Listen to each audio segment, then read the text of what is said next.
This YouTube channel does not promote any violent, harmful, or illegal activities. All content provided by this channel is meant for an educational purpose only.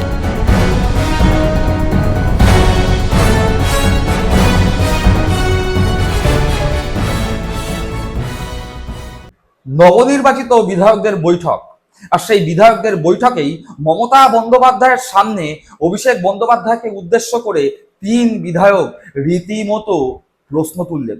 যে প্রশ্ন খুব একটা শুনতে ভালো লাগেনি অভিষেক বন্দ্যোপাধ্যায়ের। অতীতে মমতা বন্দ্যোপাধ্যায়ের সামনে কোনো ইস্যুকে কেন্দ্র করে দলীয় বিধায়করা উঁচু স্বরে কথা বলেছেন, এ ঘটনা তৃণমূল কংগ্রেসে বিরল।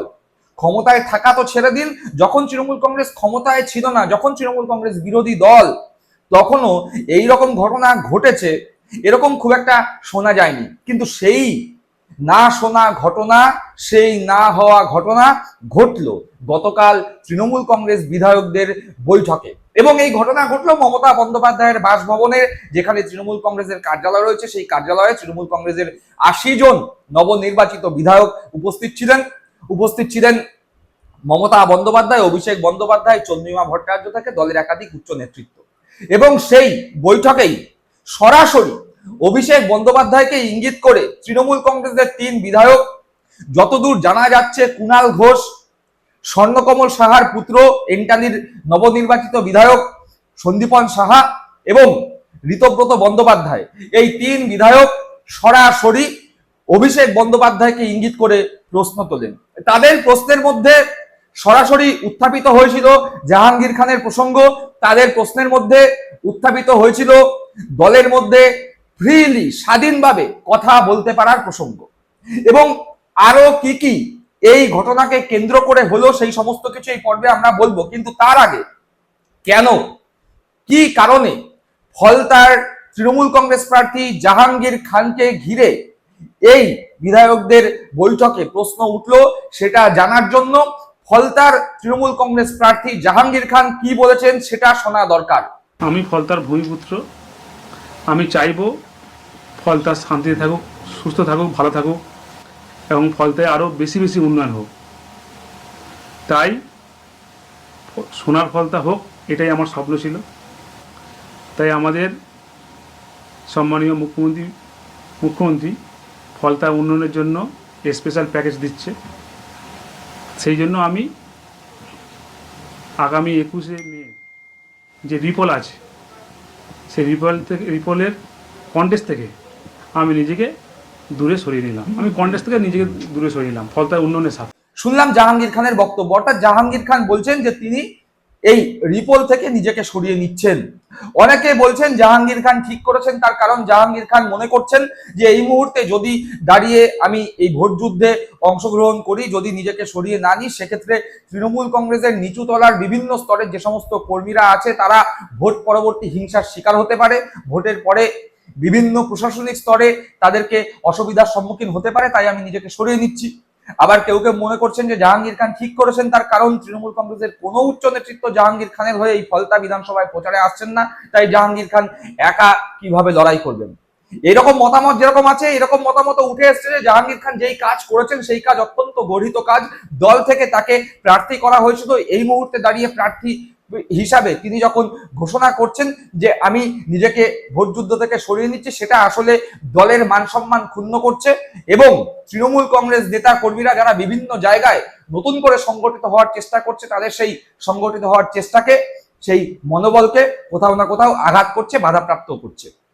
যাই হোক, এই পরিস্থিতিতে দাঁড়িয়ে জাহাঙ্গীর খানের প্রসঙ্গ যখন উত্থাপিত হয়, তখন তৃণমূল কংগ্রেসের যে বিধায়কদের বৈঠক, সেই বিধায়কদের বৈঠকে বেশ কয়েকজন বিধায়ক সরব হন। যে কথা বললাম, স্বর্ণকমল সাহার পুত্র নবনির্বাচিত বিধায়ক সন্দীপন সাহা, কুণাল ঘোষ এবং ঋতব্রত বন্দ্যোপাধ্যায়রা মুখ খুলেছিলেন এই বিধায়কদের বৈঠকে। তারা ঠিক কি বলেছিলেন? তারা বললেন, জাহাঙ্গীরকে নিয়ে প্রশ্ন উঠলে তৃণমূল কংগ্রেসের বৈঠকেই কেন বহিষ্কার করা হচ্ছে না জাহাঙ্গীর খানকে। জাহাঙ্গীর খান নিয়ে প্রকাশ্যেই ক্ষোভ দুই তৃণমূল বিধায়কের। কালীঘাটের বৈঠকে ক্ষোভ উগরে দিলেন দুই বিধায়ক। বৈঠকে প্রশ্ন তুললেন ঋতব্রত বন্দ্যোপাধ্যায়ের সমর্থনে সন্দীপন সাহা। অর্থাৎ এই যে জাহাঙ্গীর খান নিজে যে বলল আমি ভোট যুদ্ধে থেকে নিজেকে সরিয়ে দিচ্ছি, এই ঘটনা ঘটার পরে কেন তাহলে জাহাঙ্গীর খানকে সাসপেন্ড করা হবে না, বহিষ্কার করা হবে না, এই প্রশ্ন তুলেছে সন্দীপন সাহা এবং ঋতব্রত বন্দ্যোপাধ্যায়রা। কালীঘাটের বৈঠকে মমতা বন্দ্যোপাধ্যায়ের সামনে অভিষেক বন্দ্যোপাধ্যায়কে ইঙ্গিত করে এই প্রশ্ন উত্থাপিত হওয়া কিন্তু তৃণমূল কংগ্রেসের অভ্যন্তরে একটা গুরুত্বপূর্ণ পদক্ষেপ ইঙ্গিত করছে। পাশাপাশি আরো ঘটনা ঘটেছে। কি ঘটেছে? অভিষেকের সঙ্গে কথা বলা উচিত ছিল জাহাঙ্গীর খানের। জাহাঙ্গীরকে নিয়ে প্রশ্নের উত্তরে মুখ খুললেন মমতা বন্দ্যোপাধ্যায়। খবর সূত্রে টুইট হয়েছে, দেখে নাও, বললেন অভিষেক বন্দ্যোপাধ্যায়। মন খুলে কথা বলতে দিতে হবে, নেতাদের মাঠে নামান, ঘরে বসে থাকলে কি করে হবে? কালীঘাটের বৈঠকে বললেন কুণাল ঘোষ, সন্দীপন, ঋতব্রতরা। অর্থাৎ জাহাঙ্গীর খানকে নিয়ে যখন প্রশ্ন ওঠে তখন মমতা বন্দ্যোপাধ্যায় বলেন যে জাহাঙ্গীর খানের সঙ্গে অভিষেক বন্দ্যোপাধ্যায়ের 1:1 কথা বলা উচিত ছিল। এর প্রত্যুত্তরে অভিষেক আর চুপ থাকেননি। অভিষেক বলেছেন যা বলার টুইট করে বলে দেওয়া হয়েছে। টুইটে কি লেখা হয়েছে দেখাবো, কিন্তু অভিষেক বন্দ্যোপাধ্যায় শুধু টুইট করেই নিজের দায়িত্ব সেরেছেন।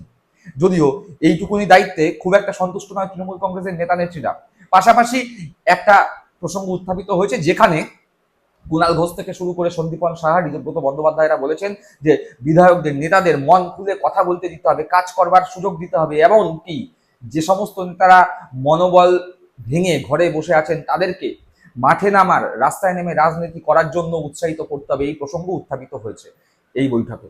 এবার যে কথা বললাম, অভিষেক বন্দ্যোপাধ্যায় যেই টুইটের কথা বলেছেন সেই টুইটে কি বলা হয়েছে সেটিও অত্যন্ত গুরুত্বপূর্ণ। সেই টুইট তৃণমূল কংগ্রেসের পক্ষ থেকে করা হচ্ছে, আপনারা দেখতে পাচ্ছেন যে পাশে আমি দেখাচ্ছি। সেখানে বলছে, the decision taken by Jahangir Khan to withdraw from the Falta repoll is his personal decision and not that of the party.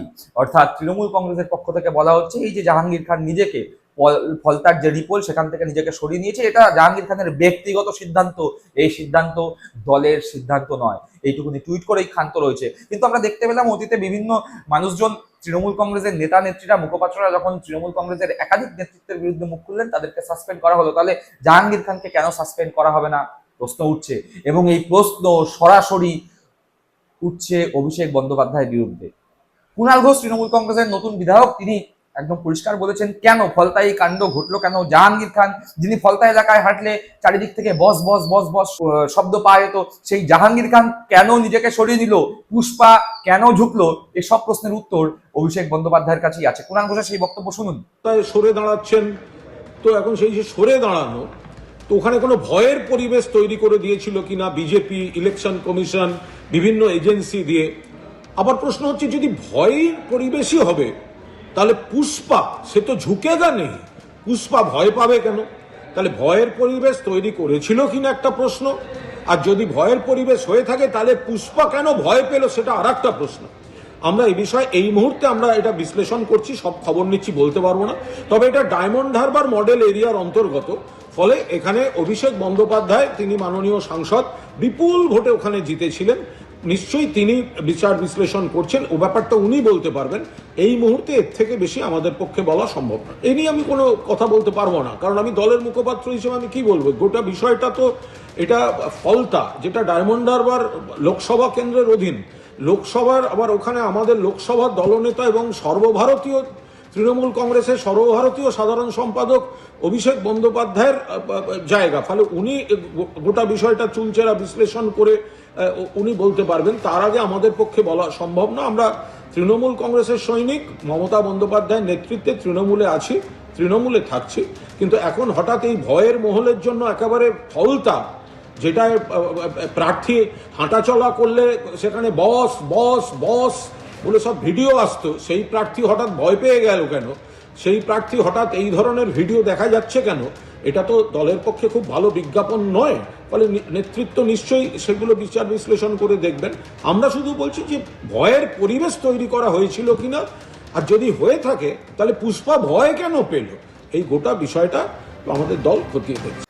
শুনলেন কুণাল ঘোষের সেই বক্তব্য। অর্থাৎ কুণাল ঘোষ স্পষ্ট ইঙ্গিত করে বলে দিচ্ছেন যে জাহাঙ্গীর খান, সে তো অভিষেক বন্দ্যোপাধ্যায়ের ঘনিষ্ঠ, এই জাহাঙ্গীর খানের বিরুদ্ধে তৃণমূল কংগ্রেসের 3 বারের বিধায়ক তমনাশ ঘোষ, যিনি করোনাকালে মারা গিয়েছিলেন, সেই তমনাশ ঘোষকে চর মারার পর্যন্ত অভিযোগ ছিল। সেই জাহাঙ্গীর খান, যিনি অজয়পাল শর্মার সঙ্গে বাগযুদ্ধে অবতীর্ণ হয়েছিলেন, তিনি অজয়পাল শর্মার সিংহামের পাল্টা হিসাবে নিজেকে পুষ্পা বলে দাবি করেছিলেন, সেই পুষ্পা ঝুঁকলো কেন? অভিষেক বন্দ্যোপাধ্যায়ের অন্যতম ঘনিষ্ঠ বৃত্তের লোক সেই জাহাঙ্গীর খান কেন উইথড্র করে দিল? সমস্ত প্রশ্নের উত্তর অভিষেক বন্দ্যোপাধ্যায়ের কাছে আছে বলেই কুণাল ঘোষ মনে করছেন এবং সেই কথাই তিনি জানালেন। এবং অত্যন্ত গুরুত্বপূর্ণভাবে যেই কুণাল ঘোষ ভোটের আগে বলতেন মমতা বন্দ্যোপাধ্যায়ের নেতৃত্বে, অভিষেক বন্দ্যোপাধ্যায়ের সেনাপতিত্বে আমরা তৃণমূল কংগ্রেস করছি, সেই কুণাল ঘোষের গলাতেই শোনা গেল শুধুমাত্র মমতা বন্দ্যোপাধ্যায়ের কথা, সেখানে সেনাপতি অভিষেকের কথা নেই। তিনি বললেন মমতা বন্দ্যোপাধ্যায়ের নেতৃত্বে আমরা তৃণমূল কংগ্রেস করছি, তৃণমূল কংগ্রেসে আছি, তৃণমূল কংগ্রেসে ছিলাম, তৃণমূল কংগ্রেসেই থাকবো। অর্থাৎ কোথাও না কোথাও জাহাঙ্গীর খানের এই সিদ্ধান্তের পিছনে দায় অভিষেকের ঘাড়ে চাপানোরই চেষ্টা হচ্ছে তৃণমূল কংগ্রেসের অভ্যন্তরে। দর্শক বন্ধুরা, আপনারা কি মনে করছেন? কমেন্ট বক্সে কমেন্ট করে জানাবেন। সকলে ভালো থাকবেন, সুস্থ থাকবেন। জয় হিন্দ, বন্দে মাতরম।